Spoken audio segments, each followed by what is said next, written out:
Lá atrás, quando eu estava na faculdade aqui na Alemanha, eu e alguns amigos fomos convidados para uma festa em uma casa, num fim de semana.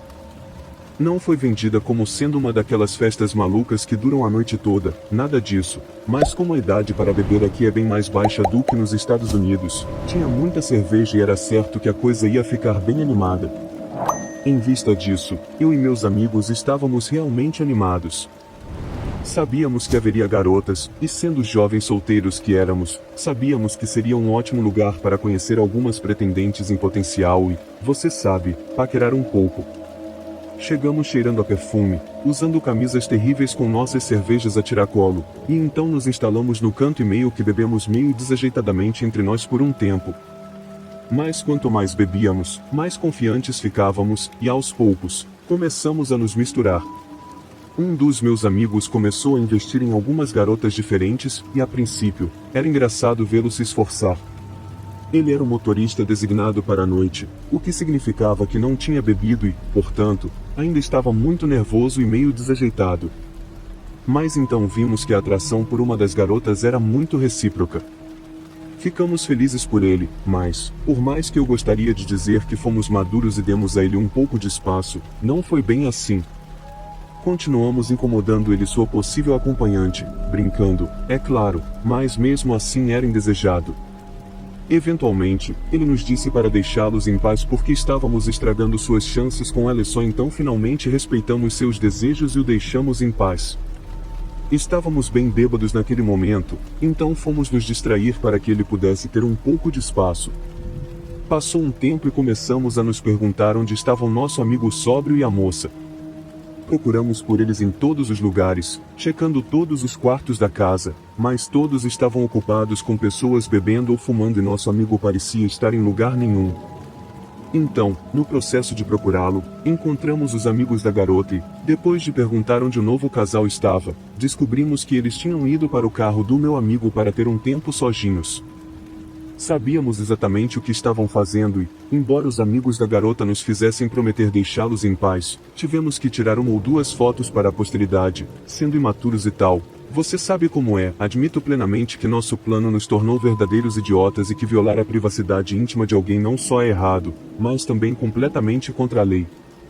Para ser honesto, não acabamos tirando fotos ou vídeos de ninguém naquela noite, como você logo descobrirá. Para manter o elemento de furtividade, apenas um de nós se aproximaria sorrateiramente do carro do meu amigo antes de secretamente gravar o que estava acontecendo lá dentro. Essa era a ideia, pelo menos, e essa pessoa não era eu, então o resto de nós ficou meio que para trás na festa para parecer que não estávamos fazendo exatamente o que estávamos fazendo. Conversamos com as amigas da garota, as mantivemos ocupadas tentando flertar com elas, até que começamos a ficar impacientes. Tudo o que nosso amigo com o telefone tinha que fazer era correr até o carro, tirar algumas fotos e depois voltar com seu prêmio. Mas o tempo passava e não havia sinal dele com o telefone. Incapaz de esperar mais, saí para procurá-lo, mas em vez de filmar secretamente nosso amigo e essa garota no carro, o encontrei sentado na calçada, sem carro à vista. Ele estava no telefone com alguém, então achei que ficar quieto e ouvir traria mais respostas do que fazer perguntas. Ele não respondia enquanto eu ouvia. Descobri que a ligação era obviamente séria e, no final, estava quase certo de que, em primeiro lugar, ele tinha chorado e, em segundo lugar, a ligação parecia ter sido com a polícia. Perguntei onde estava nosso amigo com o carro e ele apenas balançou a cabeça e disse que precisávamos sair. Quando olhei para ele, ficou claro que sim, ele tinha chorado, mas por que ele não me contou até pegarmos um táxi de volta para o apartamento dele, com mais algumas cervejas e alguns cigarros, ele me contou o que aconteceu. Ele tentou tirar algumas fotos como planejado, mas quando chegou ao carro do nosso amigo, o encontrou no banco do passageiro, sozinho. A cabeça dele estava entre as mãos e ele estava num estado terrível, com lágrimas escorrendo pelo rosto. Meu amigo com o telefone continuou perguntando o que havia acontecido com a garota, uma e outra vez, mas nosso amigo no carro não dizia nada. Não sei se não podia ou não queria. Meu amigo do telefone foi até o lado do passageiro para conversar com ele em privacidade e perguntou novamente o que havia acontecido com a garota, e o amigo do carro apenas apontou para o banco de trás. Foi então que ele percebeu que a amiga dela não estava sozinha no carro, nunca esteve. Debaixo do cobertor no banco de trás, ele reconheceu a forma de uma pessoa. Era a garota com quem ele tinha estado e ela não estava respirando. Mas quando meu amigo com o telefone perguntou o que tinha acontecido, o amigo do carro continuava dizendo: eu não sei, eu não sei. No começo, talvez ele pensasse que a garota tinha tido um ataque ou talvez uma parada cardíaca e ele continuava dizendo para ligar para o 112, que é o número de emergência aqui na Alemanha para bombeiros e médicos, mas o amigo com o carro não ligava. Ele continuava dizendo coisas como: só espere um minuto, eu preciso pensar e outras coisas para adiar. Meu outro amigo com o telefone disse que ele pulou do carro por instinto, percebendo que estava deixando seu DNA e todas aquelas coisas naquilo que era agora a cena do crime, muito paranoico. Não havia outra razão para ele recusar ligar para o número de emergência ou tentar atrasar de qualquer forma, ou porque ele cobriria o corpo dela em vez de apenas correr para obter ajuda, ou talvez até mesmo tentar tirá-la. Meu amigo com o celular então disse ao outro para sair do carro dele, mas ele não quis. Ele simplesmente ligou o motor, de repente partiu antes que meu amigo pudesse impedi-lo. Ele então se viu diante da escolha de correr em nossa direção, que era o que ele realmente queria fazer porque estava completamente apavorado, ou fazer a coisa certa, ser um homem e apenas ligar para o número 190, que não é um número para médicos, é o número da polícia. Mais tarde descobrimos que o amigo com o carro de alguma forma sufocou essa garota, embora nunca tenhamos descoberto exatamente como. Ele planejava dirigir para o rio Maine para tirar a própria vida e esconder o que havia feito, mas não conseguiu seguir adiante e foi encontrado pela polícia e subsequentemente preso. Ele se declarou culpado de tudo para tentar pegar o menor tempo possível de prisão e por um tempo foi uma grande história, mas agora para a maioria das pessoas é apenas uma memória meio esquecida. Quando relembro, minha mente sempre parece fixar em uma coisa específica que meu amigo disse quando estava em seu apartamento depois. Ele disse que perceber que estava no carro com um cadáver, assim como o próprio assassino, foi a sensação mais assustadora que já sentirá. É o tipo de momento que encabeçaria a lista de momentos mais assustadores de qualquer pessoa. Mas ele disse que apenas segundos depois enfrentou algo que era de alguma forma ainda mais aterrorizante para ele. Ele estava aterrorizado de que uma das amigas da garota morta fosse perguntar a ele onde ela estava e como ele não seria capaz de dizer. Eu apenas tentei ser o melhor amigo possível para ele tirá-lo da festa antes que seu pior medo se tornasse realidade, mas também entendo quão egoísta foi de nós não avisar ninguém sobre o que tinha acontecido. Aquelas garotas poderiam ter continuado festejando por um tempo sem saber que uma de suas amigas íntimas se foi para sempre. História 11. Meu nome é Tom e gostaria de compartilhar uma história dos meus dias de faculdade. Como você provavelmente pode imaginar, não é uma história muito agradável, mas gostaria de pensar que é algo de onde os outros podem tirar algo, talvez uma lição de vida ou qualquer outra coisa. Eu era bastante selvagem na faculdade, você não pensaria assim se olhasse para mim, mas é verdade. Eu me dei bem no meu primeiro ano, tentei manter a cabeça reta e me concentrar nos estudos, mas então o estilo de vida de festas do segundo ano me atingiu muito forte. Sempre parecia um pouco mais velho do que era, então, embora fosse comum pedirem minha identidade no campus, se eu fosse para a cidade, poderia comprar uma caixa de cerveja em quase qualquer lugar, e isso não era propício para um equilíbrio saudável entre estudo e festa. Regularmente me via obrigado a voltar para casa a pé de algum bar às 2 horas da manhã, tendo gastado todo o meu dinheiro em doses sem conseguir carregar meu celular para chamar um táxi. Uma pessoa normal poderia ter isso acontecendo com ela uma vez, mas comigo, aconteceu pelo menos meia dúzia de vezes que consigo me lembrar. A última vez, eu tinha acabado de voltar para o campus depois de caminhar talvez 2 ou 3 milhas completamente bêbado e estava incrivelmente cansado. Estava sóbrio de mau humor e tudo que eu queria era voltar para meu dormitório para pegar aquela garrafa de vodka que eu mantinha escondida, mas então esbarrei com esse estranho amável. Havia um cara fumando um cigarro do lado de fora do seu prédio e ele disse algo meio suavemente para mim enquanto eu passava por ele. Era algo como a noite louca ou a noite selvagem e eu devo ter apenas resmungado até que o vi fumando. Pedi um cigarro e ele me deu, então começamos a conversar um pouco antes dele me convidar para entrar e tomar uma cerveja e carregar meu celular. Esse cara ainda morava nos dormitórios, embora fosse do tipo mais legal do outro lado do campus, mas ter álcool ainda era completamente contra as regras. A maioria dos festeiros tinha algo escondido em algum lugar, mas esse cara tinha uma geladeira pequena com latas de cerveja escondidas atrás de refrigerantes.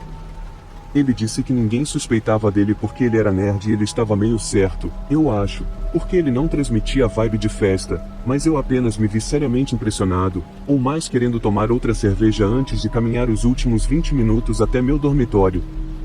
Mas então, pressionei mesmo assim. Subi para o quarto desse cara e lá estava, cerveja escondida à vista de todos. Pedi para usar o banheiro do cara antes de bebermos e ele me mostrou onde era, e quando voltei, conversamos e bebemos, e em determinado momento, eu sabia que provavelmente deveria ter começado a voltar, mas pensei que poderia apenas descansar um pouco mais e isso, senhoras e senhores, é a última coisa que me lembro. Acordei na manhã seguinte no corredor fora do apartamento do cara. Eu estava completamente vestido, mas meus sapatos estavam lá comigo. Deve ter sido tarde da manhã porque estava bem movimentado lá fora, o que significa que as pessoas definitivamente devem ter passado por cima de mim enquanto eu estava desmaiado no corredor. Eu me sentia péssimo e provavelmente parecia mais ou menos a mesma coisa. Sei que atraí alguns olhares enquanto meio que vagava pelo campus de volta para meu quarto. Eu já fiquei muito bêbado antes, mas nunca tão bêbado a ponto de apagar, e deixe-me dizer, não foi uma boa sensação. Nem mesmo consegui juntar o motivo de estar indo tão bem antes. Apenas uma cerveja e me nocauteou completamente. Honestamente, achei que estava exausto de horas bebendo e depois milhas de caminhada, mas como eu disse, fiz essa caminhada 5 ou 6 vezes antes, provavelmente tendo bebido ainda mais em algumas ocasiões, e nunca apaguei assim até aquela noite. Acho que muitos de vocês provavelmente já juntaram as peças. Às vezes, as coisas ficam mais claras à distância, sabe? Mas nunca subestime o poder da negação, especialmente quando se trata de jovens. Acho que 1 ano se passou antes de eu realmente encarar o que havia acontecido comigo. Eu sempre soube no fundo da minha cabeça, mas como já disse, tinha a cabeça enterrada na areia nos últimos 12 meses ou algo assim desde que apaguei. A mesma coisa aconteceu com vários caras da nossa universidade e até mesmo com alguns dos moradores locais também. Eles estavam andando em algum lugar tarde da noite, encontravam um tipo de estranho que oferecia cerveja ou talvez uma carga para o celular ou qualquer outra coisa que precisassem naquele momento. Então, eles iam até o apartamento desse cara ou entravam no carro dele ou algo assim e ele oferecia uma bebida e então, bum, eles acordavam horas depois sem memória dos eventos da noite. Você pode pensar que seriam aqueles com ideias claras ou suspeitas que seriam os primeiros a levantar o alarme, mas na realidade é o oposto. Quanto mais ideia tinham do que aconteceu, mais compartimentalizavam, permitindo que nosso aparentemente gentil estranho escapasse com seus crimes por muito tempo. Não foi até um cara ir a um médico sem ter ideia do porquê de estar doendo tanto que a polícia sequer foi informada de que algo estava acontecendo no campus. Depois, não sei como, eles pegaram o cara, o prenderam e então toda a história estava na mídia em apenas alguns dias. Os policiais acreditam que este amável estranho tenha cometido entre 18 e 100 agressões diferentes no espaço de 2 anos, e você leu isso certo, 18 confirmadas, 100 possíveis. Ouvi dizer que quase uma dúzia quase foram convencidos a testemunhar, mas desistiram um por um.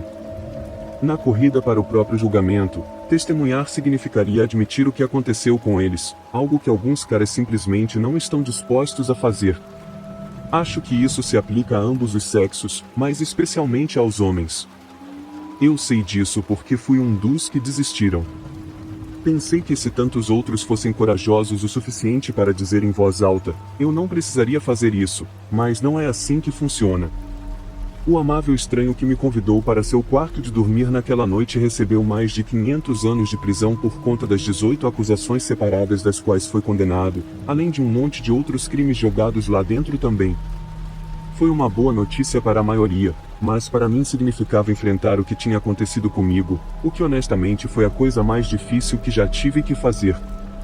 Desde então, trabalhei com uma organização chamada One Six, chamada assim porque estatisticamente 1 em cada 6 homens será agredido ou violado intimamente em algum momento de suas vidas, mas por causa do pouco que falamos sobre isso, você pensaria que o número é muito, muito menor. Bem, não é. E se os problemas que acabei de discutir afetam algum de seus telespectadores, aconselho-os fortemente a visitar www.16.org. Há muitos conselhos e informações lá, apenas não se fechem e sofrem em silêncio, porque o silêncio é o verdadeiro assassino. História 11. Meu nome é Tom e gostaria de compartilhar uma história dos meus dias de faculdade. Como você provavelmente pode imaginar, não é uma história muito agradável, mas gostaria de pensar que é algo de onde os outros podem tirar algo, talvez uma lição de vida ou qualquer outra coisa. Eu era bastante selvagem na faculdade. Você não pensaria assim se olhasse para mim, mas é verdade. Eu me dei bem no meu primeiro ano, tentei manter a cabeça reta e me concentrar nos estudos, mas então o estilo de vida de festas do segundo ano me atingiu muito forte. Sempre parecia um pouco mais velho do que era, então, embora fosse comum pedirem minha identidade no campus, se eu fosse para a cidade, poderia comprar uma caixa de cerveja em quase qualquer lugar, e isso não era propício para um equilíbrio saudável entre estudo e festa. Regularmente me via obrigado a voltar para casa a pé de algum bar às 2 horas da manhã, tendo gastado todo o meu dinheiro em doses sem conseguir carregar meu celular para chamar um táxi. Uma pessoa normal poderia ter isso acontecendo com ela uma vez, mas comigo, aconteceu pelo menos meia dúzia de vezes que consigo me lembrar. A última vez, eu tinha acabado de voltar para o campus depois de caminhar talvez 2 ou 3 milhas completamente bêbado e estava incrivelmente cansado. Estava sóbrio de mau humor e tudo que eu queria era voltar para meu dormitório para pegar aquela garrafa de vodka que eu mantinha escondida, mas então esbarrei com esse estranho amável. Havia um cara fumando um cigarro do lado de fora do seu prédio e ele disse algo meio suavemente para mim enquanto eu passava por ele. Era algo como a noite louca ou a noite selvagem e eu devo ter apenas resmungado até que o vi fumando. Pedi um cigarro e ele me deu, então começamos a conversar um pouco antes dele me convidar para entrar e tomar uma cerveja e carregar meu celular. Esse cara ainda morava nos dormitórios, embora fosse do tipo mais legal do outro lado do campus, mas ter álcool ainda era completamente contra as regras. A maioria dos festeiros tinha algo escondido em algum lugar, mas esse cara tinha uma geladeira pequena com latas de cerveja escondidas atrás de refrigerantes. Ele disse que ninguém suspeitava dele porque ele era nerd e ele estava meio certo, eu acho, porque ele não transmitia vibe de festa, mas eu apenas me vi seriamente impressionado, ou mais querendo tomar outra cerveja antes de caminhar os últimos 20 minutos até meu dormitório. Mas então, pressionei mesmo assim. Subi para o quarto desse cara e lá estava, cerveja escondida à vista de todos. Pedi para usar o banheiro do cara antes de bebermos e ele me mostrou onde era, e quando voltei, conversamos e bebemos, e em determinado momento, eu sabia que provavelmente deveria ter começado a voltar, mas pensei que poderia apenas descansar um pouco mais e isso, senhoras e senhores, é a última coisa que me lembro. Acordei na manhã seguinte no corredor fora do apartamento do cara. Eu estava completamente vestido, mas meus sapatos estavam lá comigo.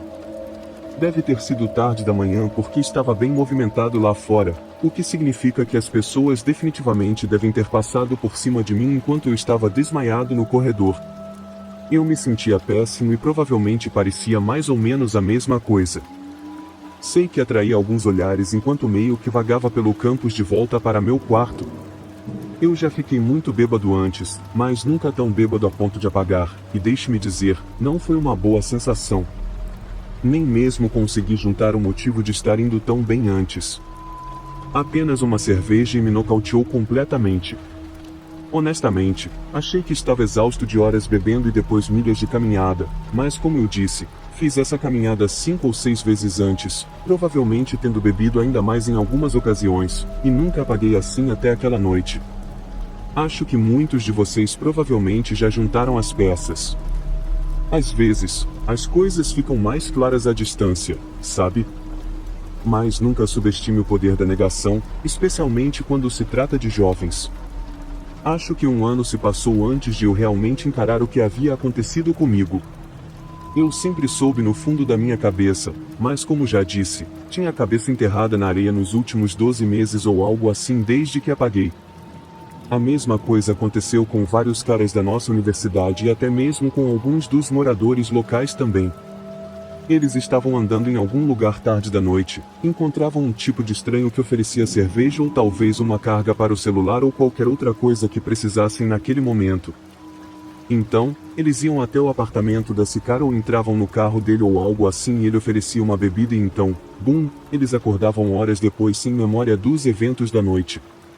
Você pode pensar que seriam aqueles com ideias claras ou suspeitas que seriam os primeiros a levantar o alarme, mas na realidade é o oposto. Quanto mais ideia tinham do que aconteceu, mais compartimentalizavam, permitindo que nosso aparentemente gentil estranho escapasse com seus crimes por muito tempo. Não foi até um cara ir a um médico sem ter ideia do porquê de estar doendo tanto que a polícia sequer foi informada de que algo estava acontecendo no campus. Depois, não sei como, eles pegaram o cara, o prenderam e então toda a história estava na mídia em apenas alguns dias. Os policiais acreditam que este amável estranho tenha cometido entre 18 e 100 agressões diferentes no espaço de 2 anos, e você leu isso certo, 18 confirmadas, 100 possíveis. Ouvi dizer que quase uma dúzia quase foram convencidos a testemunhar, mas desistiram um por um. Na corrida para o próprio julgamento, testemunhar significaria admitir o que aconteceu com eles, algo que alguns caras simplesmente não estão dispostos a fazer. Acho que isso se aplica a ambos os sexos, mas especialmente aos homens. Eu sei disso porque fui um dos que desistiram. Pensei que se tantos outros fossem corajosos o suficiente para dizer em voz alta, eu não precisaria fazer isso, mas não é assim que funciona. O amável estranho que me convidou para seu quarto de dormir naquela noite recebeu mais de 500 anos de prisão por conta das 18 acusações separadas das quais foi condenado, além de um monte de outros crimes jogados lá dentro também. Foi uma boa notícia para a maioria, mas para mim significava enfrentar o que tinha acontecido comigo, o que honestamente foi a coisa mais difícil que já tive que fazer. Desde então, trabalhei com uma organização chamada One in Six, chamada assim porque estatisticamente 1 em cada 6 homens será agredido ou violado intimamente em algum momento de suas vidas, mas por causa do pouco que falamos sobre isso, você pensaria que o número é muito, muito menor. Bem, não é. E se os problemas que acabei de discutir afetam algum de seus telespectadores, aconselho-os fortemente a visitar www.one6.org. Há muitos conselhos e informações lá, apenas não se fechem e sofram em silêncio, porque o silêncio é o verdadeiro assassino. E ver alguém que você ama perder a cabeça diante dos seus olhos é algo que eu não desejo nem ao meu pior inimigo. É aterrorizante e desolador ao mesmo tempo, porque não são mais eles. Posso quase simpatizar com meus ancestrais, que acreditavam que essas pessoas estavam possuídas por demônios. Eles estão meio certos de certa forma, porque não estão mais no controle de si mesmos, algo mais está no comando. Eu estava com tanto medo de perguntar a Will o que ele estava ouvindo que eu não conseguia, porque a resposta não importava, não realmente. Depois disso, entrei em contato com a mãe de Will. Eu não tinha o número dela, mas depois de procurar no Facebook da irmã dele, um pedido de amizade rápido foi o suficiente para conseguir. Liguei para ela e contei tudo, e ela foi incrível. Agradeceu-me por me importar, me assegurou que cuidaria disso e prometeu que ficaria em contato com qualquer desenvolvimento. Um dia se passou e minha mensagem amor, espero que você esteja bem para Will ficou sem resposta. Liguei para a mãe dele e ela me assegurou que estava resolvendo, mas algumas horas depois, recebi uma mensagem de Will pedindo para eu buscá-lo de Uber. Isso foi um grande sinal de alerta, porque Will adorava dirigir e amava o carro dele. Ou ele estava bebendo pesado novamente ou algo tinha acontecido. E algo aconteceu. Will havia destruído o próprio carro de propósito porque achava que seus pais estavam o rastreando com ele, e mais tarde descobriu-se que ele estava meio certo, pois seus pais haviam contratado um detetive particular para ficar de olho nele enquanto arranjavam uma estadia na reabilitação. Foi um gesto bem intencionado, mas dada a propensão de Will a delírios paranoicos na época, isso causou um caos absoluto em sua psique. Mas isso não foi tudo.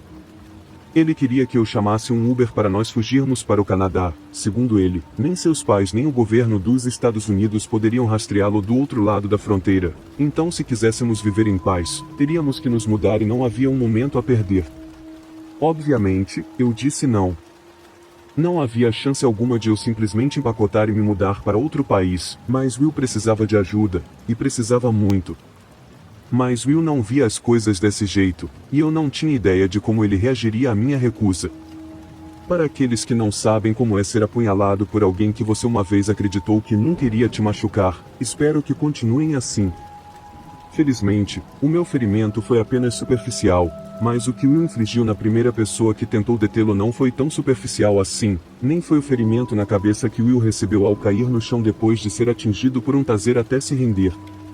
Eu não apresentei queixa, mas o mesmo não pode ser dito para o bom samaritano que salvou minha vida, e não posso culpá-lo por isso. Só gostaria que as coisas tivessem acontecido de forma diferente. Meu pobre Will está atualmente cumprindo uma sentença de 5 anos por agressão agravada, e embora não estejamos mais juntos, ainda escrevo para ele de vez em quando. Ele não é uma pessoa ruim, nunca foi. Ele apenas tomou algumas decisões muito ruins, e ambos temos as cicatrizes para provar. História 13.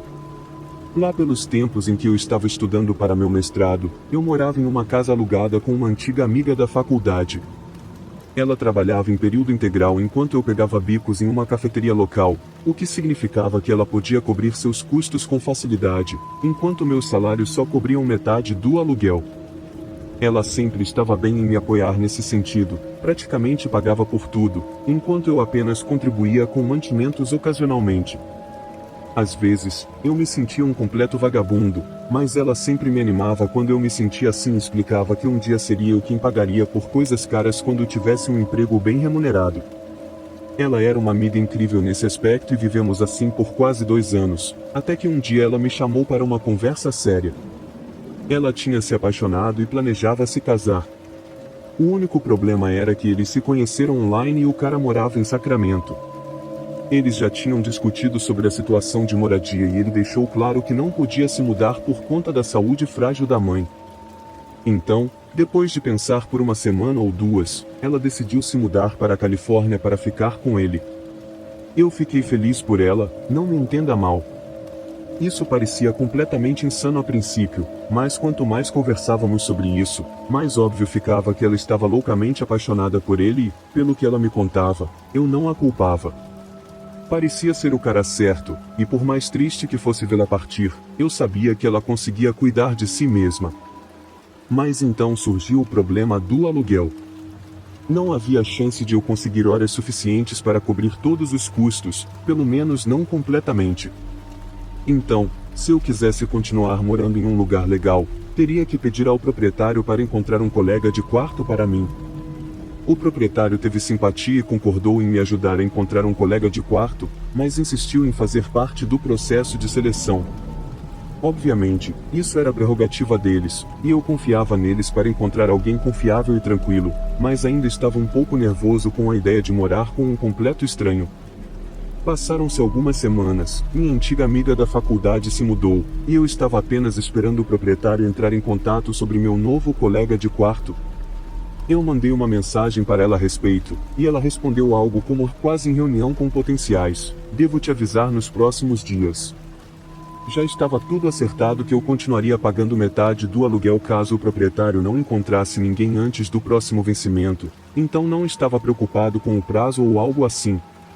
Eu apenas relaxei, continuei com meu trabalho e estudos, e esperei para conhecer meu novo colega de quarto. E então, alguns dias depois, exatamente como meu proprietário havia dito, houve uma batida inesperada na porta da frente. Do lado de fora, na escada, estava um cara bem comum, com seus 30 ou 40 anos, segurando caixas embaixo de cada braço, com um grande sorriso no rosto, e se dirigindo a mim pelo meu nome ao se apresentar como meu novo colega de quarto. Fiquei um pouco surpreso, pois o proprietário não tinha me dado nenhum aviso prévio sobre alguém se mudar, mas como se encaixava com todo o cronograma que ele havia me dado de alguns dias, e o cara parecia me conhecer pelo nome, eu imaginei que fosse tudo legítimo. Mantive a porta aberta para o cara, enquanto ele começava a tirar algumas caixas menores de uma caminhonete que ele tinha lá fora, mas enquanto ele fazia isso sozinho, eu fui até a cozinha para ligar para o proprietário. Eles não atenderam, então eu apenas deixei uma mensagem de texto e voltei para o que estava fazendo. O próximo que percebi, ouvi o som de uma furadeira vindo lá de baixo. Fui verificar, pensando por que diabos esse cara precisaria de uma ferramenta elétrica para mover suas coisas, e não era o cara de jeito nenhum. Era um chaveiro, e eles estavam trocando as fechaduras novamente. Fiquei um pouco surpreso, mas uma vez que o chaveiro me disse que tinha uma nova chave pronta para mim, e que tinha sido contratado pelo proprietário por causa do novo inquilino, apenas concordei e voltei ao que estava fazendo. Só depois que o cara tinha movido todas as coisas e tinha uma nova fechadura na porta da frente que o proprietário conseguiu me responder, não por negligência, mas por estarem ocupados. Perguntei a eles se eles tinham escolhido um colega de quarto, e eles disseram que sim, que estariam lá nos próximos dias para se mudar. Eles ainda não tinham pegado a chave, mas me avisariam assim que o fizessem, então eu sabia quando esperar por eles. Lembro-me de meio que congelar, como se fosse tipo não, e então apenas perguntei ao meu proprietário e você trocou as fechaduras.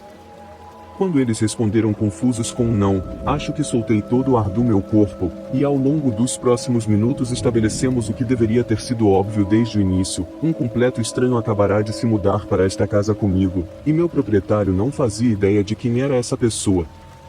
Nós concordamos que eu deveria chamar a polícia e fazer o cara ser preso por invasão, e embora isso tenha me deixado muito assustado no início, o fato de ele saber meu nome nos deu uma grande pista sobre quem ele era. Meu senhorio tinha mencionado meu nome para vários dos potenciais inquilinos, um dos quais era um homem entre seus 30 e poucos anos e início dos 40 que parecia muito com o cara que acabará de invadir minha casa tão descaradamente. Meu senhorio pensou que o nome dele era Brad ou algo assim. Ele nem estava perto de ser um favorito para se mudar, mas aparentemente Brad decidiu fazer isso mesmo assim. Quando os policiais apareceram, eu esperava que eles entrassem, prender o cara e depois o arrastassem para fora pelos braços, afinal ele não tinha nenhuma prova de que morava lá e eu estava pronto para ligar para o senhorio para provar isso. Mas então os policiais entraram no quarto dele, conversaram com ele por uns 20 minutos e depois saíram parecendo exaustos. Brad tinha mostrado a eles o contrato assinado por duas partes, o que significa que do ponto de vista deles tudo parecia absolutamente correto. Eu disse a eles que era impossível que qualquer documento que ele tivesse mostrado fosse falso, mas eles explicaram que não era da competência deles julgar. Além disso, toda a parte legal tinha que passar pelo senhorio, não por mim. Então mais uma vez tive que apenas sentar e esperar, enquanto esse total estranho, claramente psicopata, dormia a poucos metros de mim do outro lado da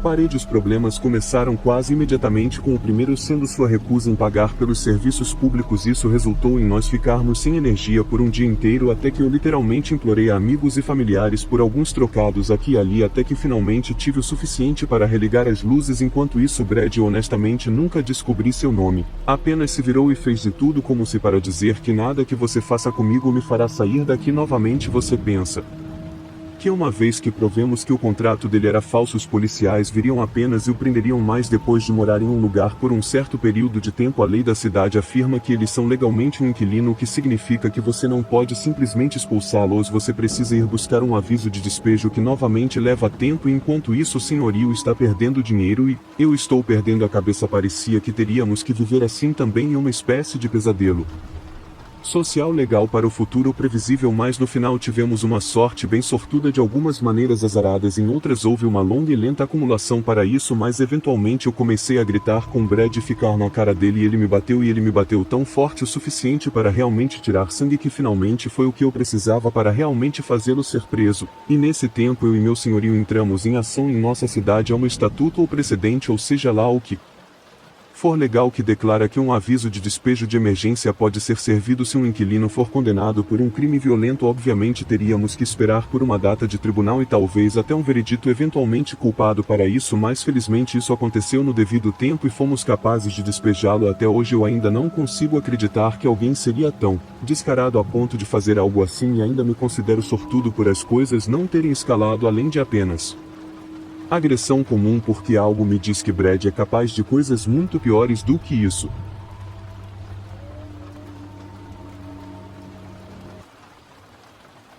No meu terceiro ano de universidade, estava planejando me mudar para uma casa grande com 4 quartos com as 3 meninas com quem havia morado durante o segundo ano. Nos tornamos bastante próximas ao longo dos 2 anos anteriores e eu estava mais do que feliz em passar meu terceiro e último ano com elas. Mas nas últimas semanas antes das férias de verão, avistei um anúncio na janela da casa no meu caminho de volta da faculdade, e não era qualquer casa. Esta casa ficava no meu caminho regular de volta da universidade, o que significava que eu passava por ela centenas de vezes nos últimos 8 meses ou mais. Para ser perfeitamente honesta, estava obcecada por ela. Ela ficava na esquina de uma rua que era principalmente composta por casas geminadas, e se destacava não apenas por ser isolada, mas também por ter essa atmosfera aconchegante de casa de campo que parecia refrescantemente fora do lugar. Era o tipo de casa que eu conseguia me imaginar morando como uma senhora louca dos gatos, e posso garantir que isso é no melhor sentido possível. Tinha um pequeno jardim na frente, pelo que parecia, um gato de rua que me deixaria fazer carinho sempre que estivesse sentado no muro do lado de fora. No geral, era minha casa dos sonhos. Então, imagine minha excitação quando vi um anúncio de quarto para alugar na janela. Anotei o endereço de e-mail impresso no pequeno cartaz caseiro e praticamente corri de volta para casa para escrever um primeiro rascunho. E quando digo o primeiro rascunho, quero dizer exatamente isso. O e-mail pedia para enviar um número de telefone e uma breve apresentação, mas acho que devo ter escrito cerca de 600 palavras antes de perceber que estava exagerando. Com certeza, me empolguei muito e exagerei nos elogios à casa deles, mas eu queria morar lá tanto, e quando o casal que era dono da casa me respondeu, eu queria ainda mais. Eles eram um casal adorável, marido e mulher chamados Jane e Andrew, e o aluguel que estavam pedindo era cerca da metade do que o outro proprietário queria pela nossa casa de 4 quartos. Nem precisaria me sentir culpada por desistir das minhas colegas de quarto, já que tínhamos um amigo em comum que aceitaria a chance de morar com elas.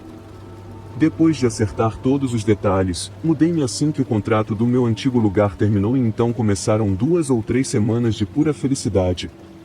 Jane e Andrew eram um casal trabalhador, profissional e extrovertido, o que significava que às vezes eu tinha a casa inteira só para mim por 13 ou 14 horas seguidas.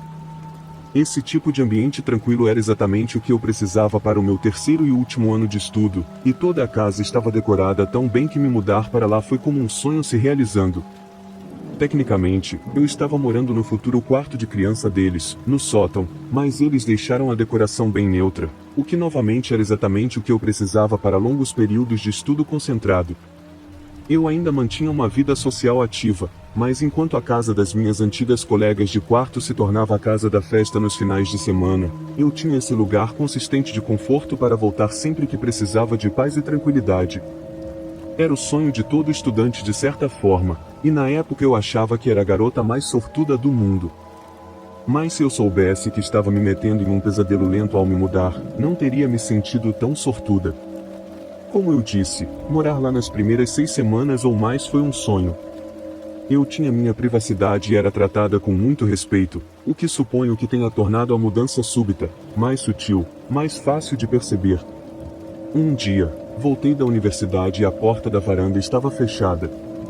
Eu sempre fechava a varanda quando saía, sempre por respeito a Jane e Andrew, para manter o calor dentro de casa e economizar uns trocados nas contas. No entanto, naquela manhã, dormi demais e acabei me atrasando para minha primeira aula matinal. Tive que me vestir às pressas, usar um chapéu para esconder meu cabelo bagunçado e sair correndo de casa com apenas umas poucas borrifadas de desodorante Roll-On e um chiclete para dar aparência de higiene. Não foi meu melhor momento, mas era a vida de um estudante. Eu sabia com certeza que não tinha fechado a porta da varanda naquela manhã, possivelmente pela primeira vez desde que morava lá, mas, como eu disse, quando cheguei em casa, ela estava fechada. Mais tarde naquele dia, comentei com Jane e Andrew durante o jantar que um deles tinha estado em casa naquele dia e ambos negaram. Não fui confrontacional ou sarcástica, mas disse a eles que alguém deveria ter estado em casa, pois a porta da varanda estava aberta. Ambos ignoraram, disseram que ninguém mais tinha a chave e me asseguraram da maneira mais gentil possível que eu devia estar enganada. Tão certa de que não estava, quero dizer, 99,9% certa, porque se eu tivesse fechado a porta à velocidade que estava indo, juro que teria quebrado um dos vidros da porta. Mas então, se nem Jane nem Andrew tinham dito que estavam em casa, e não havia sinais de arrombamento ou roubo, a situação não era nada para se preocupar. Não me entenda mal, eu sabia com certeza que alguém tinha estado em casa. Não senti que estava ficando louco ou algo do tipo, apenas não vi isso como um sinal de alerta até ser tarde demais. O ponto em que percebi que Andrew não era tão doce quanto eu pensava foi o encontro que tive com ele do lado de fora do banheiro do andar de cima. Vou poupar você dos detalhes do que eu estava fazendo lá dentro, mas eu estava lá. Durante alguns bons minutos, quando termino, lavo e seco as mãos e então, ao abrir a porta do banheiro, lá está Andrew, parado bem na minha frente. Ele não estava me encarando ou algo do tipo, ele apenas sorria. Eu dei a ele uma saudação constrangedora, esperando que ele saísse do meu caminho, mas ele não o fez. Apenas alguns segundos desconfortáveis se passaram antes de eu dizer desculpa, estava só esperando você terminar, ele disse. Eu disse que estava tudo bem, mesmo que não estivesse nada bem. Então, finalmente ele se afastou e me deixou passar. Deus sabe por quanto tempo ele estava lá fora apenas me ouvindo ou sei lá o que.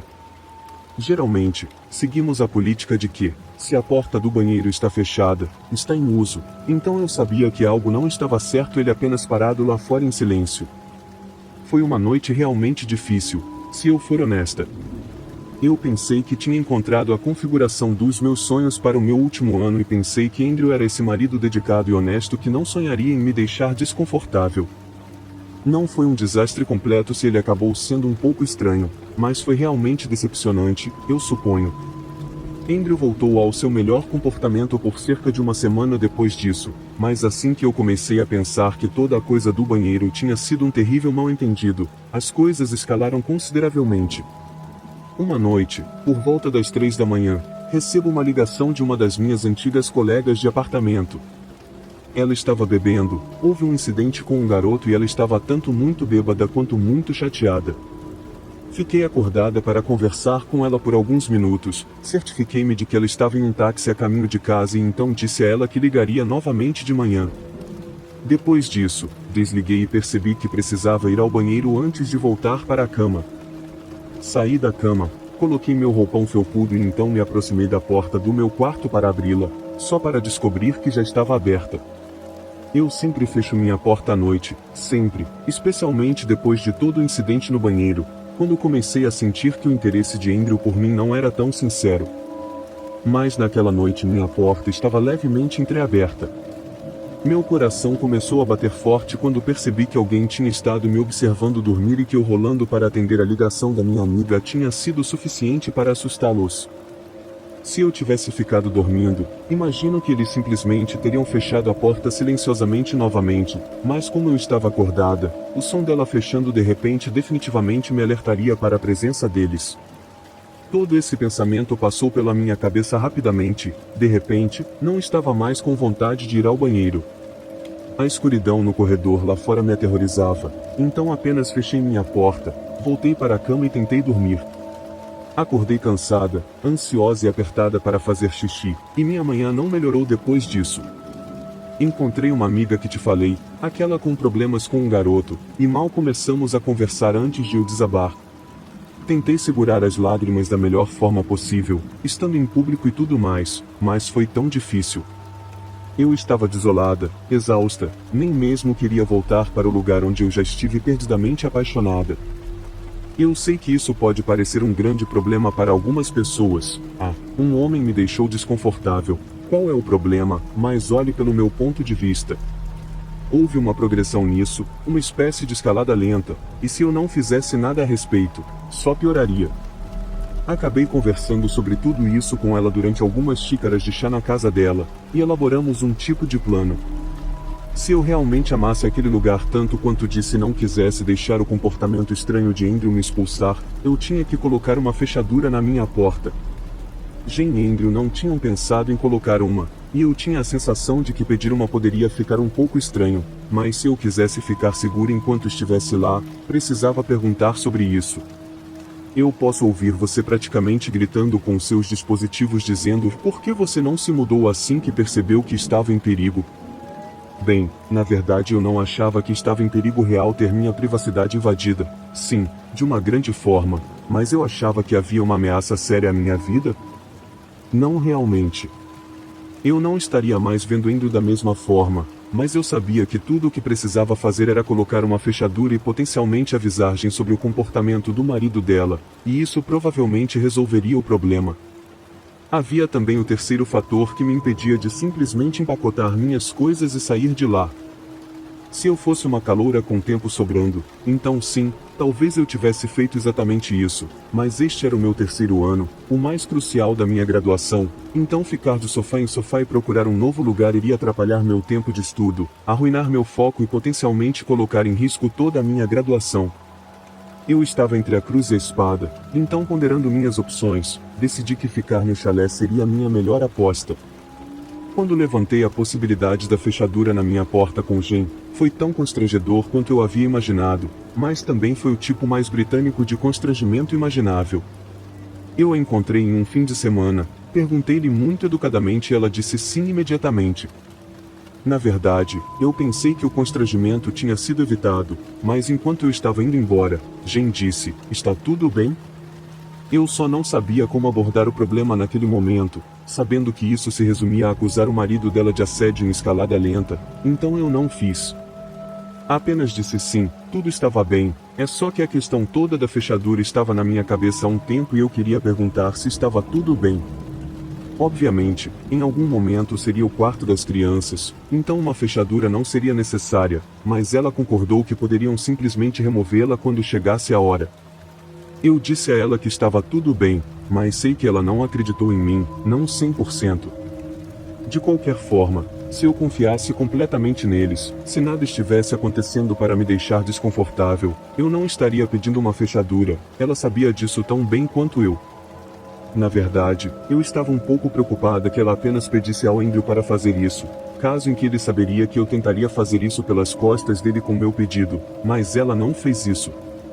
Ela disse que chamaria um faz-tudo para fazer isso, já que ela e Andrew estavam tão ocupados com o trabalho. Agora, alguns dias se passaram e eu não ouvi nada sobre a fechadura, e então, depois de uma semana, decidi dar um toque para Jen sobre isso. Ela pediu desculpas, disse que tinha esquecido completamente e prometeu resolver assim que possível, mas isso não fez nada por mim, não realmente, porque o mesmo padrão de comportamento estava prestes a se repetir, caso você não tivesse notado. Andrew faria algo ou algo estranho aconteceria com o meu quarto ou pertences e então ele se afastaria por um tempo, como se sua compulsão estivesse satisfeita. Por volta do tempo em que eu lembrei sobre a fechadura, Andrew tinha ficado quieto por um tempo e, como eu estava devido a um incidente, decidi empregar uma das táticas sobre as quais eu e meu amigo tínhamos falado. Nós discutimos a ideia de conseguir uma pequena câmera de vigilância, uma espécie de câmera de babá, como às vezes são chamadas, como uma maneira de pegar Andrew no ato. Um pedaço de tecnologia como essa estava muito além do meu modesto orçamento de estudante, mas então percebemos que eu já tinha um equipamento de vigilância, ou melhor, algo que poderia ser facilmente feito como uma espécie de dispositivo de vigilância improvisado, meu laptop. Eu só tinha que mantê-lo aberto e de frente para a porta, talvez com um tipo de modo de repouso ou aplicativo de tela preta para parecer desligado e então apenas gravar um vídeo muito longo usando o Windows Movie Maker ou algo assim. Isso ocuparia muita memória e a imagem talvez não fosse a melhor, mas era um plano sólido o suficiente para ser colocado em ação, então foi o que fiz, dia após dia, noite após noite, eu secretamente gravava meu quarto sempre que estava fora ou dormindo. Eu realmente não tinha considerado quanto seria trabalhoso peneirar arquivos de vídeo que tinham de 7 a 10 horas de duração, e se fosse o que eu precisava fazer antes que a fechadura fosse instalada, então que fosse. Eu estava definitivamente pronta para sair nessa fase, assistir a todos esses vídeos estava consumindo meu tempo de estudo, mas, e eu sei que isso pode parecer bobo ou ingênuo, eu senti uma responsabilidade com a Jen agora. Se o marido dela não era quem ela pensava que era e eu simplesmente empacotasse e saísse sem nem ao menos um aviso, que tipo de pessoa isso me faria? Lembro de receber uma mensagem dela no início da semana me dizendo que um faz-tudo estaria lá na quinta-feira para instalar a fechadura. Foi um alívio enorme, mas também imaginei que continuaria secretamente filmando até então, e por mais que eu quisesse dizer que estou feliz por ter continuado, não acho que posso dizer isso sinceramente. Na quarta-feira, no dia anterior ao faz-tudo chegar para instalar a fechadura, eu cheguei da faculdade e comecei a pular pelo meu vídeo de CCTV improvisado.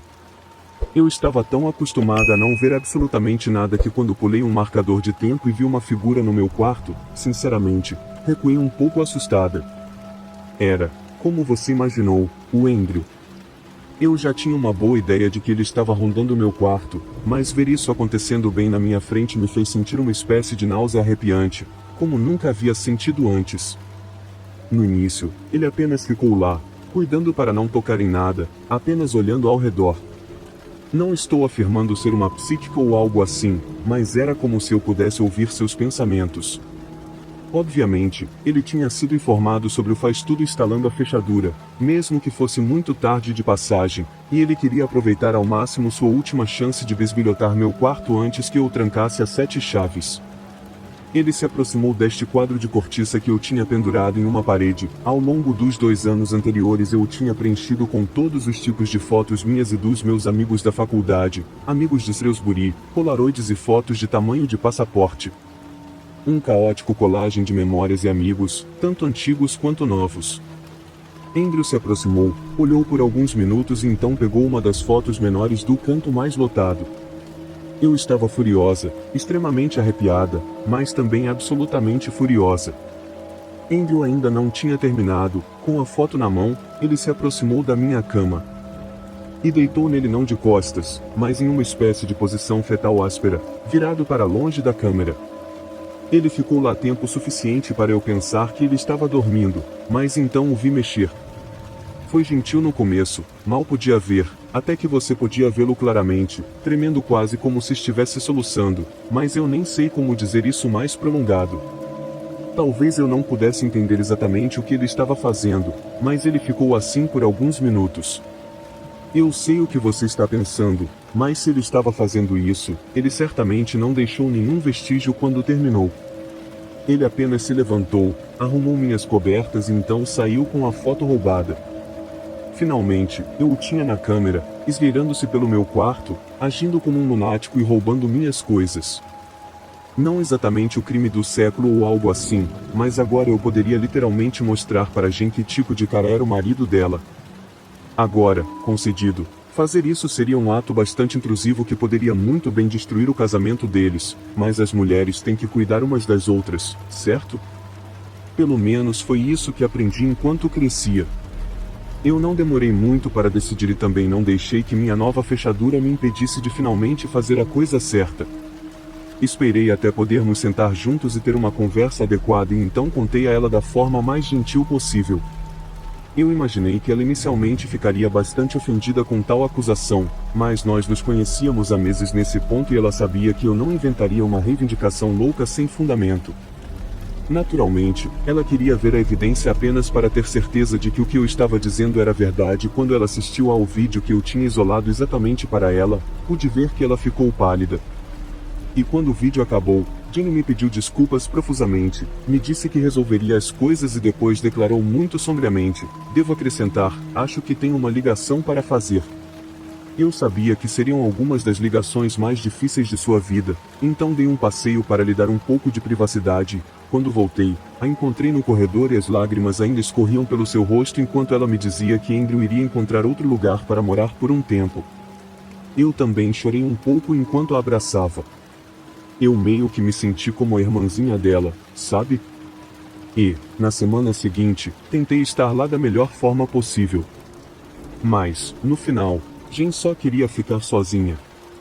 Pouco mais de uma semana depois, voltei da universidade para encontrar Jen em casa mais cedo. Ela disse que tirou um dia de saúde mental no trabalho e voltou para casa na hora do almoço para colocar as decorações de Natal, mas quando voltou, não tinha muita vontade de decorar.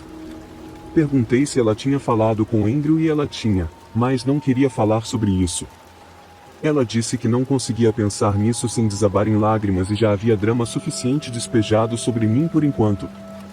Disse a ela que estaria no meu quarto se ela precisasse de algo, mesmo que fosse apenas para conversar, e ela me agradeceu. Quando saí para o corredor e subi as escadas, só estava no meu quarto há alguns minutos quando meu telefone começou a vibrar e era uma mensagem de Jen dizendo chá, com um ponto de interrogação. Às vezes, nós nos comunicávamos assim, bem mundanos, eu sei, mas isso evitava que ela subisse 2 lances de escada. Eu mandei uma mensagem de volta dizendo sim e então voltei a estudar, como costumava fazer antes de toda a horrível situação começar. Poucos minutos depois, Jen apareceu com o meu chá e então eu voltei a estudar. Talvez 35 a 40 minutos depois, comecei a me sentir cansada, não apenas aquela lentidão habitual do final da tarde, quero dizer, realmente letárgica. Bebi o resto do chá em goles, esperando que os pequenos impulsos de cafeína me mantivessem até a noite, mas então, apenas minutos depois, a exaustão me atingiu como uma parede de tijolos e mal conseguia manter os olhos abertos. Guardei algumas cartelas de Proplus na gaveta da minha escrivaninha, pequenas pílulas de cafeína que costumava tomar para passar noites em claro. Enquanto revirava em busca deles, bateram na minha porta. Era a Jen querendo saber se eu estava me sentindo bem. Ela nunca vinha ao meu quarto assim, e havia algo no jeito como ela me olhou que parecia muito fora do normal. Era como se houvesse uma pergunta por trás da pergunta e, num momento de horror absoluto, percebi qual era aquela pergunta. Tentei parecer o mais desperto possível e disse a ela que sim, que na verdade estava pensando em sair com alguns amigos por um tempo. Ela forçou um sorriso e simplesmente me deixou ali sozinho. Engoli a seco cerca de 4 daqueles comprimidos de cafeína e liguei para a amiga que tinha problemas com o garoto de antes, e disse algo como acho que me drogaram. Por favor, venha me buscar. Chame uma ambulância se eu parar de responder às mensagens. Eu não conseguia acreditar que estava mandando essas palavras exatas para alguém. Cheguei até a pensar que talvez estivesse sendo meio paranoico. Nunca em 1 milhão de anos, quando me mudei pela primeira vez, pensei que isso acabaria acontecendo, mandando um pedido de socorro, com medo pela minha vida, me sentindo completamente e totalmente traído pela única pessoa em quem eu pensava que podia confiar. Foi e continua sendo a pior noite da minha vida. Fiz-me vomitar para tentar eliminar o que sobrou daquele chá contaminado, mas minha amiga ainda me levou para o pronto-socorro quando chegou para me buscar. Fiquei no hospital durante a noite e as enfermeiras monitoraram minha condição, mas qualquer coisa que tivessem me dado apenas me fez dormir quase 14 horas seguidas, e nesse tempo minha amiga havia entrado em contato com a polícia para descobrir que tipo de ação legal eu poderia tomar, mas o triste fato era que, a menos que eu fosse testado logo após ser levado para o hospital, havia muito pouco que podiam fazer para testar meu sangue ou urina. Eles precisavam do meu consentimento e para isso precisariam me acordar e, graças ao que quer que gente tivesse colocado no meu chá, eu estava basicamente fora do mundo até a manhã seguinte. Ainda assim, eu poderia fazer uma reclamação e a polícia teria uma conversa com a Jen para garantir que ela não tivesse nada de irregular a dizer sobre Andrew ou até mesmo sobre mim.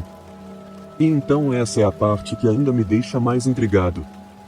Quando a polícia chegou para falar com a Jen, adivinha quem estava lá com ela? Como se nada tivesse acontecido. Sim, o Andrew. Eles confirmaram que sim, houve uma pequena briga e Andrew tinha estado na casa dos pais dele durante o fim de semana, mas nada do que eu disse era verdade. Na verdade, segundo eles, eu tinha sido um verdadeiro pé no saco do começo ao fim e eles chegaram a suspeitar de mim por estar envolvido em um roubo do qual foram vítimas, porque uma das coisas que desapareceu foi, você adivinhou, meu laptop, o mesmo laptop que continha a única prova de que algo remotamente estranho havia acontecido em primeiro lugar. Fiz o teste de sangue e urina só para garantir que não detectariam nada, mas tive que esperar semanas para obter um resultado negativo e, até lá, eu estava morando em uma acomodação de emergência fornecida pela universidade. A polícia disse que isso não significava que eu não tivesse sido drogado ou dopado, já que muitos sedativos saem do seu sistema em, 12 horas ou algo assim, mas isso significava que eu praticamente não tinha recurso legal, era apenas um caso de ela disse. Meu pai tinha vindo me ajudar a pegar minhas coisas de volta e, engraçado, o Andrew não estava presente durante a troca e todas as minhas coisas estavam embaladas do lado de fora, então não era necessário haver nenhum contato real. Meu pai queria dar uma boa lição na Jen e no Andrew, mas não é surpreendente que eles não estivessem a fim de nada disso. Acho que, quando finalmente peguei minhas coisas de volta, estava apenas feliz por ter encerrado um capítulo tão terrível da minha vida. Eu me resignei totalmente ao fato de que a polícia não ajudaria em nada. Sei que não é culpa deles, as restrições e limitações da lei, então apenas segui em frente e esqueci que isso aconteceu, esperando nunca mais encontrá-los em nenhum lugar. Tento não pensar no que teria acontecido se eu tivesse cedido e tirado uma soneca naquele dia, ou se não tivesse percebido o que estava acontecendo. Eu podia lidar com a ideia de Andrew sendo algum tipo de pervertido enrustido, mas pensar que sua esposa estava envolvida e estava prestes a me entregar por mentir durante semanas, como eu disse, depois de todo aquele caos e insanidade, simplesmente não vale a pena pensar sobre isso.